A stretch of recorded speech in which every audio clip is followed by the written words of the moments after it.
അതായത് ഗോവിന്ദച്ചാമിയുടെ jail ചാട്ടത്തിൽ jail ഡിഐജിയുടെ അന്വേഷണ report ഡിജിപിക്ക് കൈമാറിയിട്ടുണ്ട് എന്നൊരു പ്രധാനപ്പെട്ട വാർത്തയാണ് വരുന്നത്. ഗോവിന്ദച്ചാമിക്ക് മറ്റാരുടെയും സഹായം ലഭിച്ചില്ലെന്നും അസിസ്റ്റന്റ് ജയിൽ സൂപ്രണ്ടിന്റെ സംഭവത്തിൽ വീഴ്ച സംഭവിച്ചിട്ടുണ്ടെന്നും റിപ്പോർട്ടിൽ വ്യക്തമാണ്. വാർത്തയുടെ വിവരങ്ങൾ നൽകാൻ ഷീജയുണ്ട്. ഷീജ, ഈ പുറത്തു വന്ന CCTV ദൃശ്യങ്ങളിലൊക്കെ നമ്മൾ കണ്ടതാണ് ഗോവിന്ദച്ചാമിക്ക് ആരുടെയും സഹായം ലഭിച്ചിട്ടില്ല എന്നുള്ളത്. അപ്പോൾ അങ്ങനെ തന്നെയല്ലേ ആ റിപ്പോർട്ടിലും ഉള്ളത്?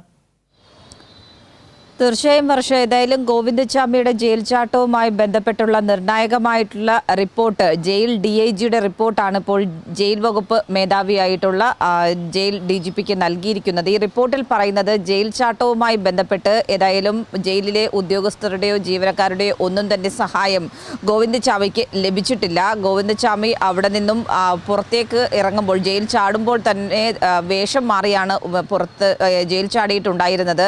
ഈ വേഷം പോലും അത് അവിടെ റിമാൻഡ് തടവുകാരുടെ ഉണക്കാനിട്ടിരുന്ന തുണിയാണ് ഈ ഗോവിന്ദച്ചാമി അതിനു വേണ്ടി ഉപയോഗിച്ചത്. പക്ഷേ ഇതുമായി ബന്ധപ്പെട്ടുകൊണ്ട് സഹതടവുകാർക്ക് ആർക്കും തന്നെ ഇതിൽ കൃത്യമായി ഒരു തരത്തിലുള്ള ബന്ധവും ഇല്ല എന്നിരിക്കെ തന്നെ പക്ഷേ ഈ അഴികൾ മുറിച്ചത് എങ്ങനെ എന്നുള്ള കാര്യം ഇപ്പോഴും നിലനിൽക്കുന്നുണ്ട്. അതുകൊണ്ട് തന്നെ അതിലൊരു വിശദമായ അന്വേഷണം ആവശ്യമാണ്.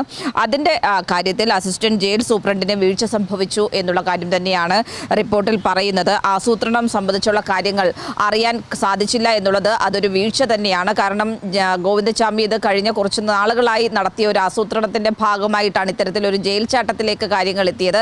അപ്പോൾ അവിടെ നിലവിൽ വീഴ്ച സംഭവിച്ചിട്ടുണ്ട്. അസിസ്റ്റന്റ് ജയിൽ സൂപ്രണ്ടിന് വീഴ്ച സംഭവിച്ചിട്ടുണ്ട്. CCTV നിരീക്ഷണത്തിന് ആളില്ലാതെ പോയതും ഒരു വീഴ്ചയായി തന്നെ റിപ്പോർട്ടിൽ ചൂണ്ടിക്കാട്ടുന്നുണ്ട്. ഏതായാലും പക്ഷേ ഈ അഴി മുറിച്ചതുമായി ബന്ധപ്പെട്ടുകൊണ്ടുള്ള കാര്യത്തിൽ വിശദമായ അന്വേഷണം വേണമെന്നും റിപ്പോർട്ട് ആവശ്യപ്പെടുന്നുണ്ട്. ഈ റിപ്പോർട്ട് നിലവിൽ ജയിൽ DIG ജയിൽ DGPക്ക് കൈമാറിയിട്ടുണ്ട്. ഇതിൽ ഇനി വിശദമായ അന്വേഷണം അതിന്റെ അടിസ്ഥാനത്തിൽ ഉള്ള നടപടികളിലേക്ക് കൂടി കടക്കുന്നതായിരിക്കും. ഏതായാലും പ്രാഥമികമായി നടത്തിയിട്ടുള്ള അന്വേഷണത്തിൽ ഏതായാലും ജയിൽ ചാട്ടത്തിന് ഒരു തരത്തിലുള്ള സഹായവും ജയിൽ ഉദ്യോഗസ്ഥരുടെയും ജീവനക്കാരുടെയും ഭാഗത്ത് നിന്ന് ലഭിച്ചിട്ടില്ല എന്ന് തന്നെയാണ് റിപ്പോർട്ട് വ്യക്തമാക്കുന്നത്. വർഷ.